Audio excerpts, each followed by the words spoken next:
Hello and welcome to today's webinar that will be focusing on both the Oxford MBA program as well as the Africa Initiative at Saïd Business School. My name is Tammy. I lead on the school's Africa Initiative. That includes a number of different areas, including our recruitment and outreach strategy to have a greater representation of students from the continent, as well as a number of elements around our programmatic content, which I'll share a little bit more, and I focus on Africa, and then how I engage with students and alumni, both when they're on the program and when they leave the Oxford MBA. So I would like to start with the actual Africa Initiative and what that looks like.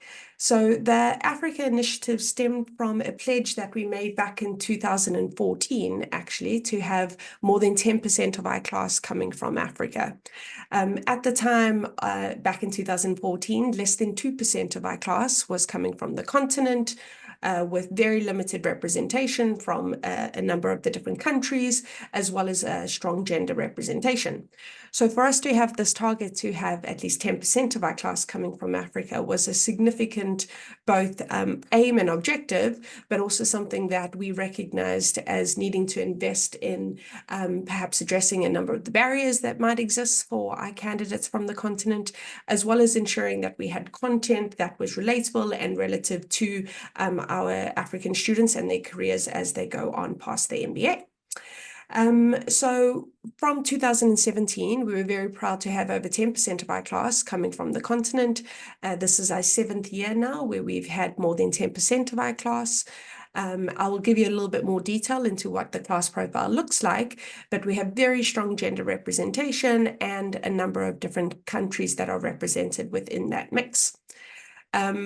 However, we also recognize that content is incredibly important, which led to the creation of a number of Africa modules that we run, where students are able to do and gain insights into doing business in Africa, understanding the intersection of the public and private sector. And also for us, it was very much about how do we educate the non-African student body about the opportunities that exist in Africa and how to navigate some of the challenges that exist. We also, though, focused on how do we strengthen some of those opportunities for our students, whether our African students are looking to return back to their home countries within Africa or are looking to explore international opportunities to gain that experience before returning back to their home countries. So we work with a number of different companies and organizations, whether it's on focusing on case study development and research, looking at different career opportunities, and ensuring that companies are able to connect with students and really be able to share their insights through a variety of different opportunities, including mentoring programs. So what does that student community look like, essentially? And I think this is very important because a number of schools say that they are committed to Africa, but for us it was, what in essence does that representation look like? So as I mentioned, this current class has 11% of its class coming from Africa, which equates to 40 students out of the 330 plus MBA cohort size. But something that we're very proud of is 54% of all of our African students are women. And that is both something that is central to the Africa Initiative, but also to the wider Oxford MBA program and our commitment to achieving gender parity. We have 10 different African nationalities represented in that cohort. And it's great because you see everything from Egypt and Morocco all the way down to South Africa. And I think that's very important when we're sort of showcasing perhaps what are the nuances, what are the different trends, what are the different opportunities, and understanding that although we are essentially one continent, there are definitely differences in doing business in each of these different countries. Something that we're very proud of is the large representation of scholars that we have. So this year, 65% of all of our students from Africa received a scholarship, and that will range in both partial and full scholarships, which I can share a little bit more about later on. I would also encourage you to go look at our website. We have a number of different blogs and student profiles that you can view. This is just a sort of a snapshot on them. But you can see that there's a very broad sort of diversity in terms of backgrounds and industries that our students are coming from, and the countries that they represent, and what their journey looks like coming onto the MBA. And the aim for us is, to ensure that students and future students and prospective students can see themselves in our student body. And it's been something that we've been exceptionally proud to showcase the unique stories and the unique challenges and the unique opportunities that each of these students have faced.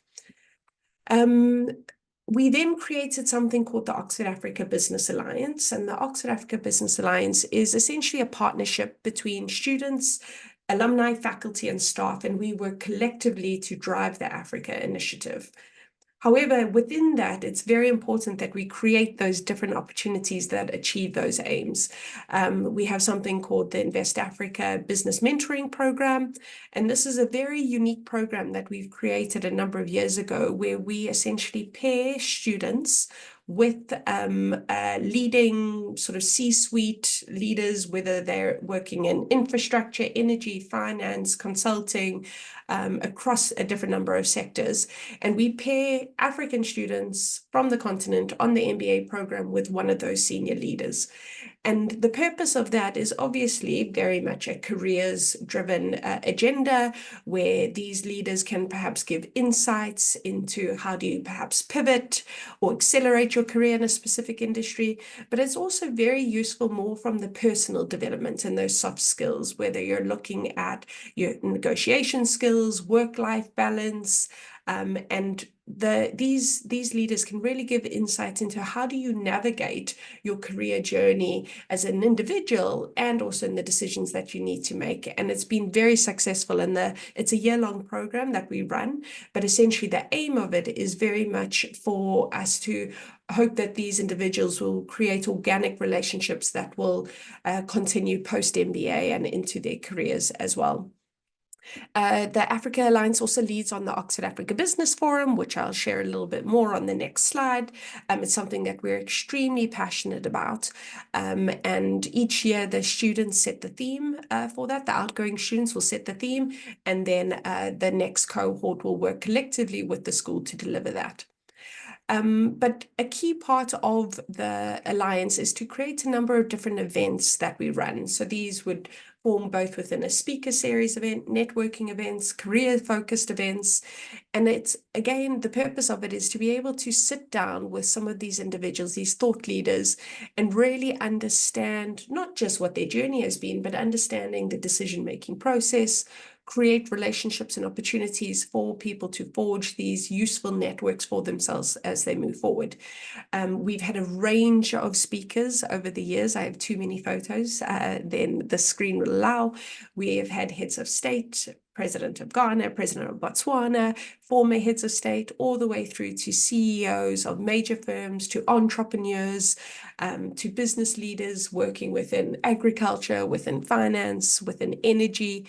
And this is where, as students, you would have the opportunity to really tailor your experience whilst you're on the MBA. So this is meant to be a collective sort of partnership where students are able to, share their insights on what are the kinds of topics that they're most interested in. And then we leverage both the university network, the Saïd Business School network, and the brand to bring in these leaders.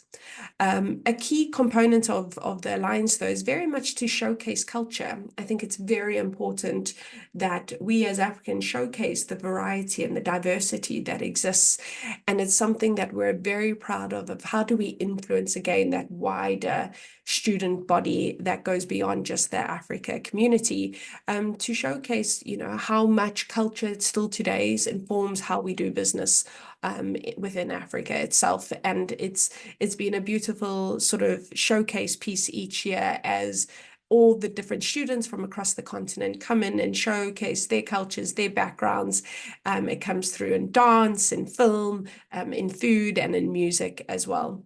As I mentioned already, we have a very strong corporate focus that focuses on careers. We've had a number of different companies from Google and McKinsey just these last few months, BCG, finance firms, cross-boundary, that have come in and not just obviously focusing on a broader recruitment across the MBA program, but then we add an additional lens to it where it's very much around how these companies are targeting and are trying to attract talent from the continent as you go on past the MBA.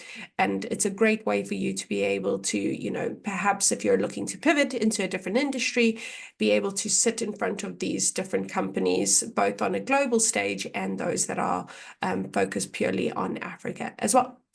Another component that we run are the student treks. So this year student treks essentially are student-led events where we take a group of students, again, both African and non-African students, out to various countries across the continent. And we do a mix between corporate engagement and cultural immersions.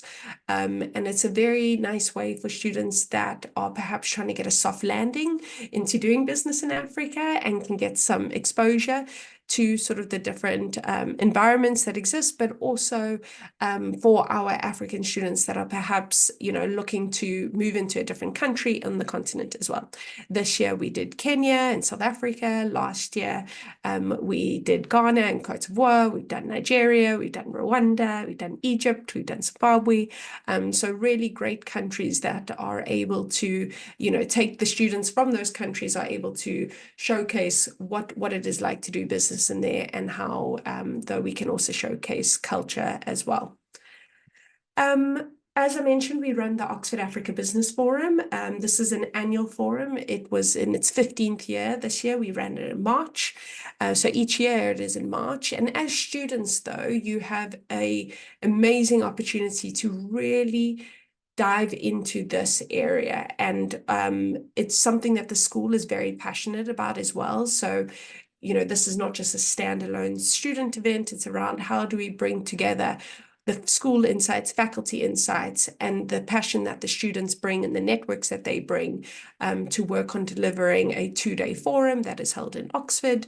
And each year the theme ranges on topics. We've done everything from focusing on sort of the free trade agreement to the African consumer to entrepreneurship. This year it was on business as a force for nation building. And we also ran this because it was on the 8th and 9th of March. It included International Women's Day. So we had a number of different sessions that focused on really strong female leadership and representation and the impact that that has. And we also had everything from musical sort of leaders and speakers to people working in media, people working in agriculture. And this forum in and of itself, though, is something that I think is very unique when you start looking at it from a business landscape.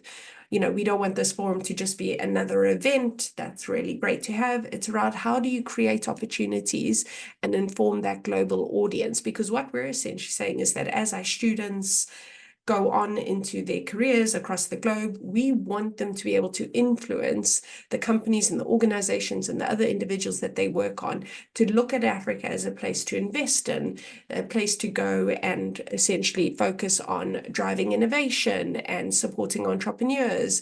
And that for us is what this forum essentially does. So throughout these different activities, whether it's the student treks or the forum or other workshops, everything is always driven by the students. And this is why I say it's very collaborative, in that the students drive what the vision would like to be, and the school supports that vision.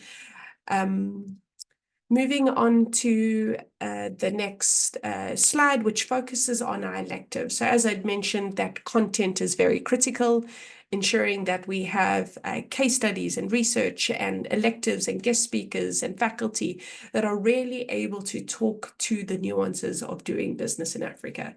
So one of the electives that we're very proud of, it's held in South Africa each year. So as students, it's open to, again, both African and non-African students.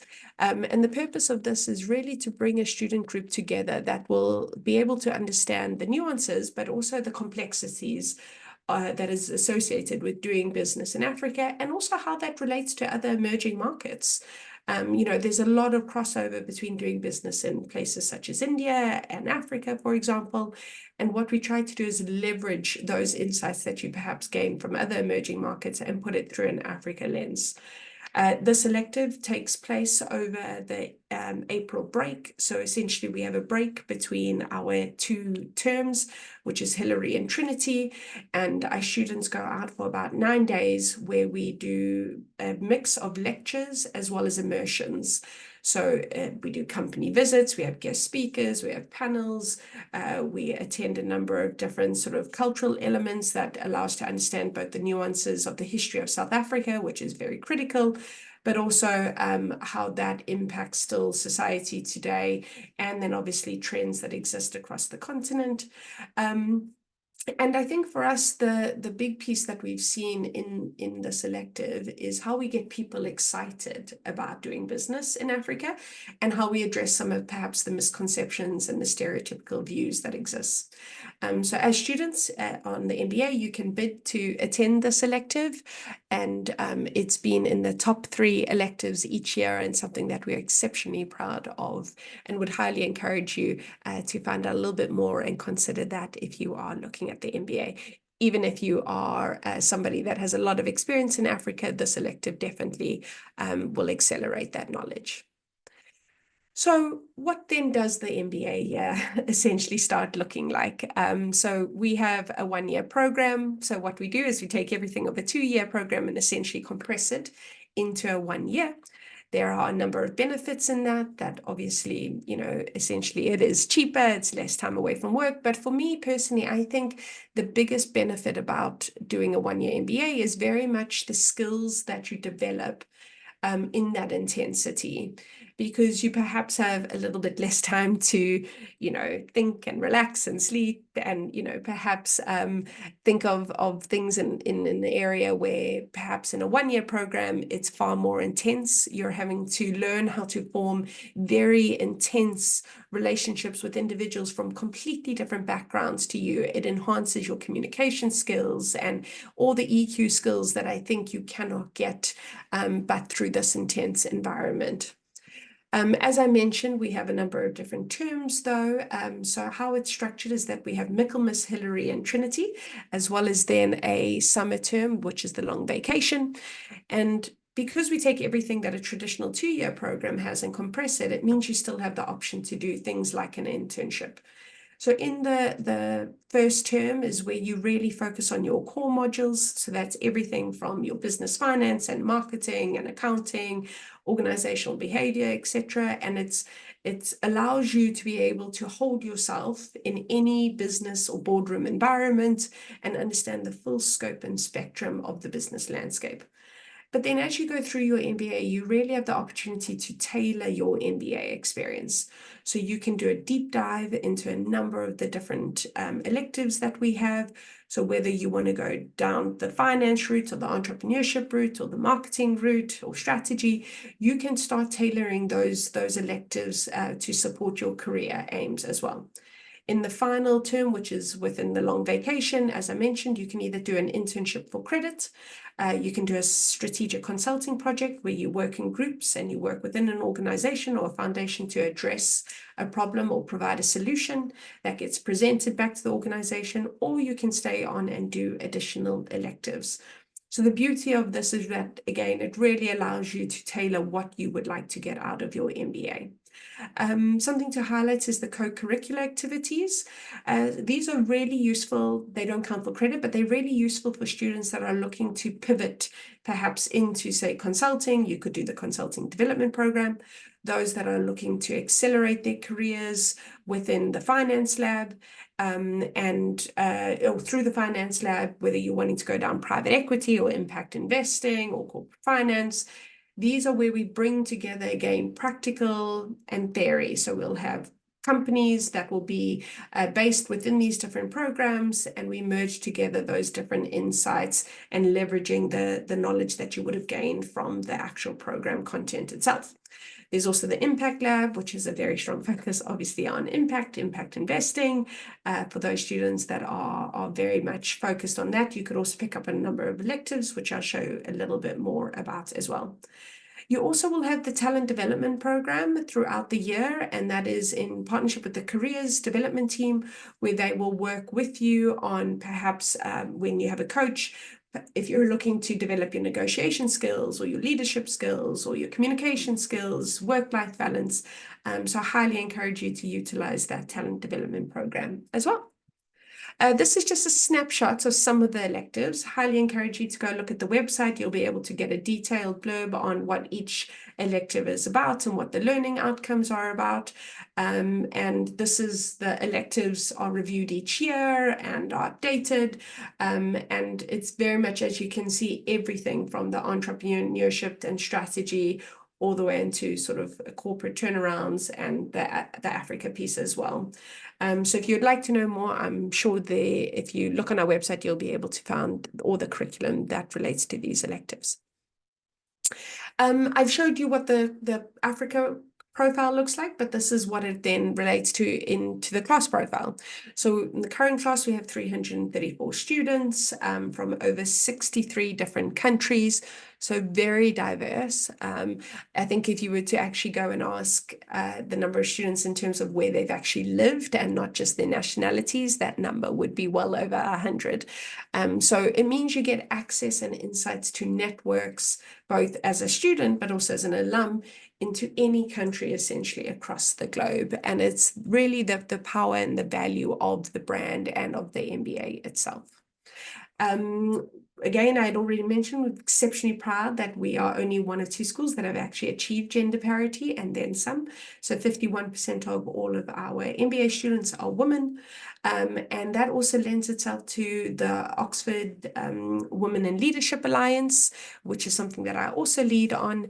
And the Women's Alliance is exceptionally important because it also brings together both women, but also allies that are really looking to address some of the major issues that women in business still find today. And we also do that through a number of different workshops that we run, mentoring programs, events and series. And it's a great way for you both as a woman or a man that are looking to contribute to our women's initiative. You'll see that I work in ranges. So on our website, you might see class averages as well. But just to give you a sense in terms of the range of experience that we have, the age range as well. And it just shows that, you know, for us, it's more about is now the right time for you to do an MBA. And so whether you're somebody that has perhaps less work experience or more work experience, we find that that's extremely valuable to the cohort to have people at different times in their lives with different journeys that have different levels of experience as well.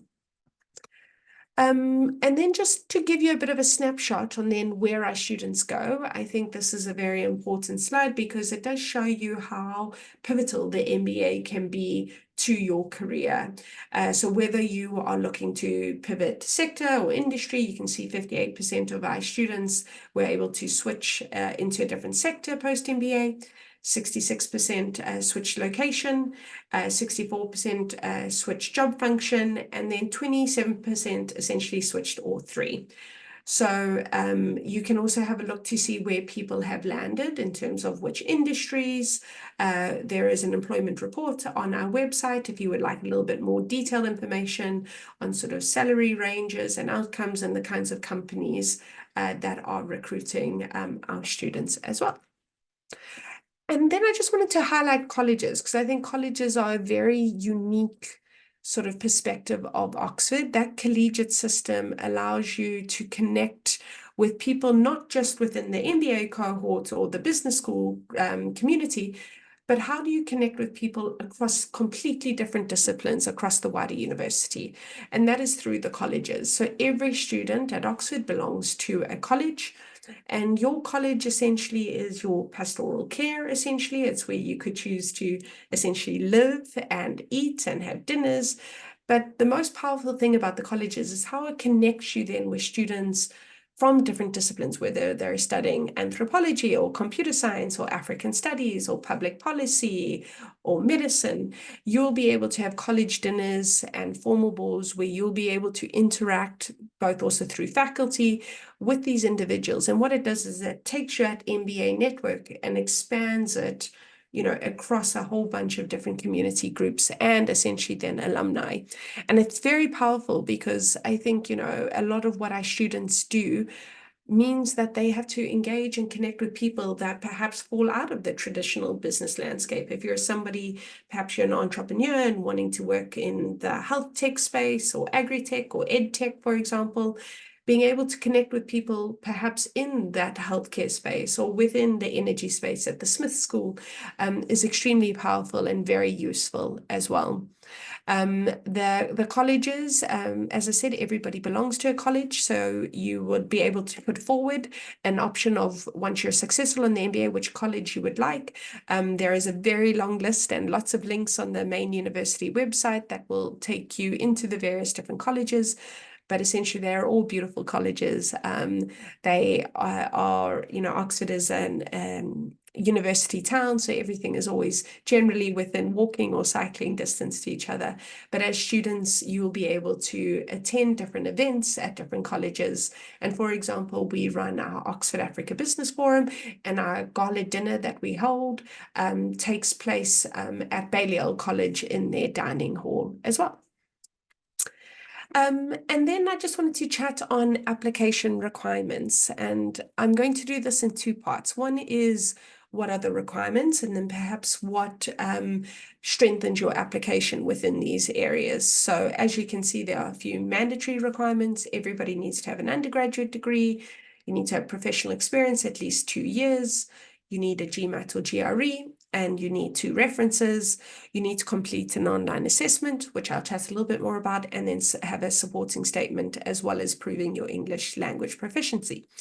However, I think what is a better way to sort of highlight it is what makes you a strong applicant. We get thousands of applications each year, and as an individual, it's really important for you to showcase your strengths, what you're passionate about. So when looking at sort of the core requirements of your degree, your GMAT, and your work experience, 2 out of the 3 should be really strong. And so perhaps if you did your undergraduate degree a number of years ago, and you didn't do as well as you would like, it means then you can compensate that with a slightly higher GMAT score. Or vice versa. In terms of professional work experience, we look for 2 years and we don't put a higher weighting on if you have more work experience or less.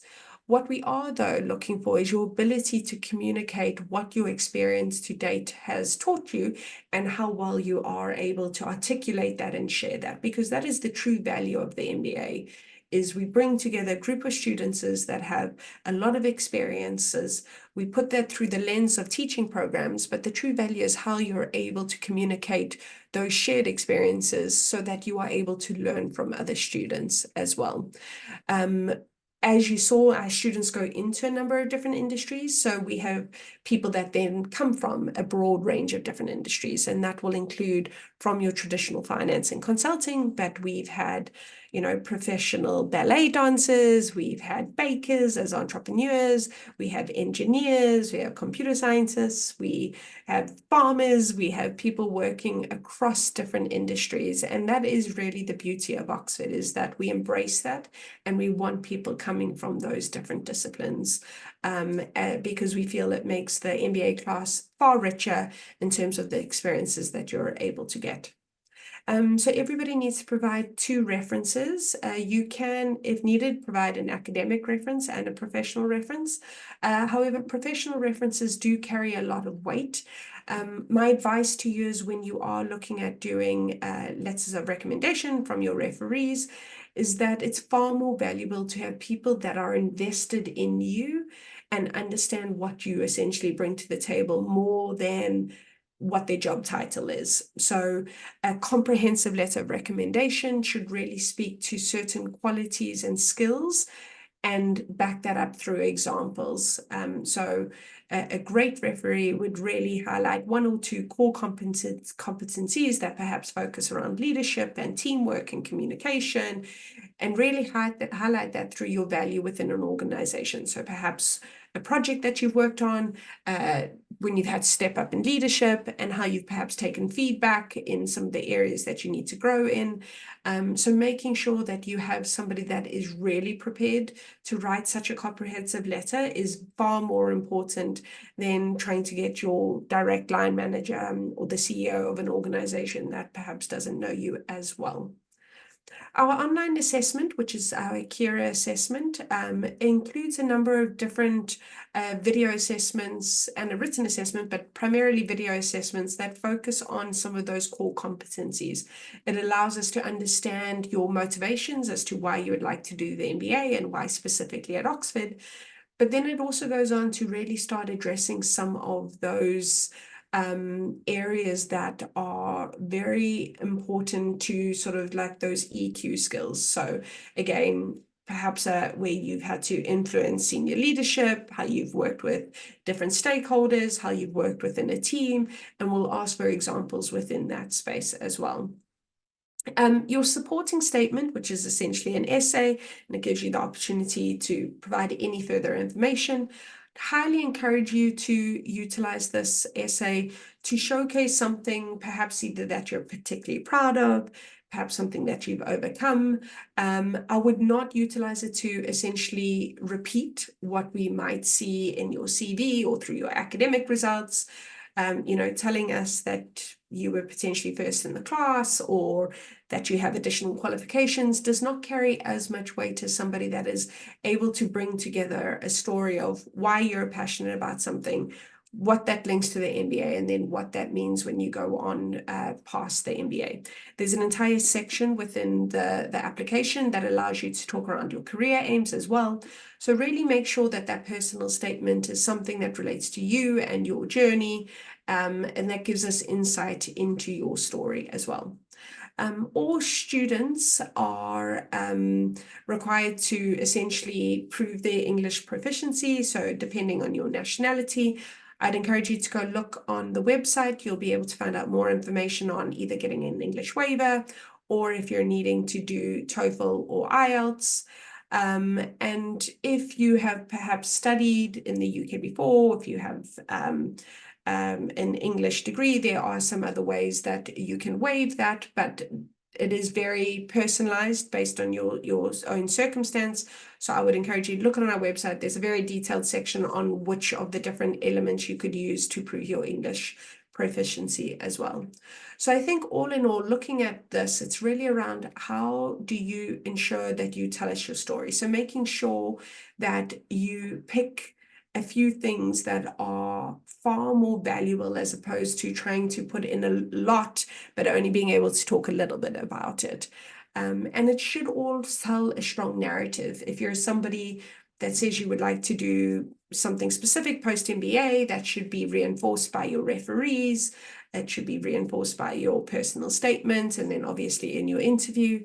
And what we want is really to go through on a journey. When we read your application, we want to ensure that there's enough content in there that gives us a big enough picture on who you are, what do you want to do post-MBA, but specifically how Oxford fits into that. And I think one of the key things that people forget is that these are competitive programs, and there's a number of business schools across the globe that are phenomenal. And so my advice to you is, irrespective of where you're applying, make sure that you highlight what is unique about the business school that you're applying to. So what are the unique elements about Oxford, whether it's about the programmatic content and the business school and our faculty and their research.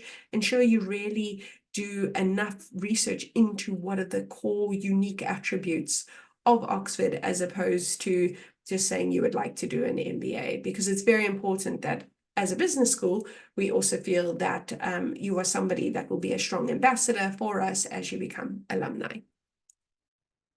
And then funding, the all-important funding question, which I know is a very key component to think about when coming onto an MBA program, especially one at Oxford that is very expensive.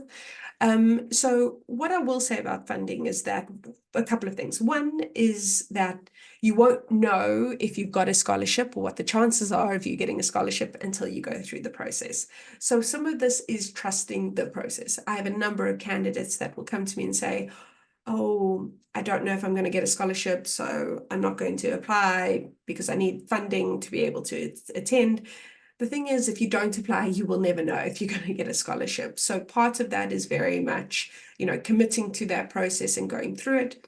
And then also recognizing that this is an investment, whether it's an investment in money or time, there is an investment, and you need to see this as investing in yourself and your future. And the return on investment is significant as well. But from a school point of view, we want to ensure that we can do everything to make sure that funding is not the sole barrier to attending an institution like Oxford Saïd.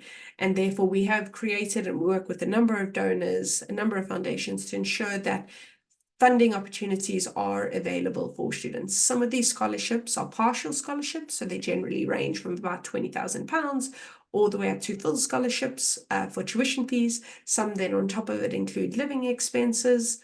I would encourage you to go look at our website to go get more detail about each of the funding, each of the application requirements. For some of these, you have to submit an additional essay. For some, you get considered automatically based on your nationality. Some of them are not based on you being in Africa or not Africa. As long as you hold an African passport and you're an African national, you'd be considered for these scholarships. And then there are a few that you will go through an additional process where they will have interviews afterwards. So for example, the MasterCard Foundation Scholarship, you'll be invited to an interview after you have received an offer on the program, and then those decisions are awarded separately.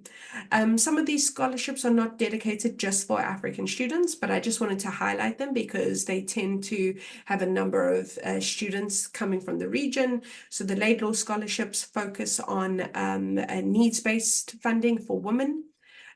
So when you apply for that scholarship, you have to apply for that when you apply for the MBA itself. So it's part of it. And things like the Weidenfeld-Hoffman Scholarship have a very strong focus on emerging markets, for example, the Skoll Scholarship for those working in impact or social entrepreneurship. And I would also, though, encourage you to look at things like Prodigy Finance, company sponsorship. In fact, there was a blog where one of our students spoke about being company sponsored. I'm always also happy to chat to you or any candidate that is looking to explore how you could potentially pitch or provide a motivation as to why companies should sponsor you to come do the MBA before returning as well.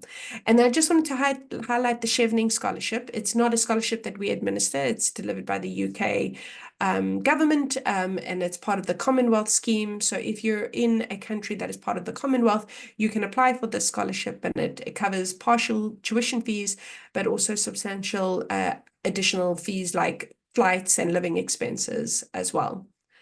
I'll chat a little bit more though around what do we look for in a scholar. And I think this is something that's particularly important for a number of people.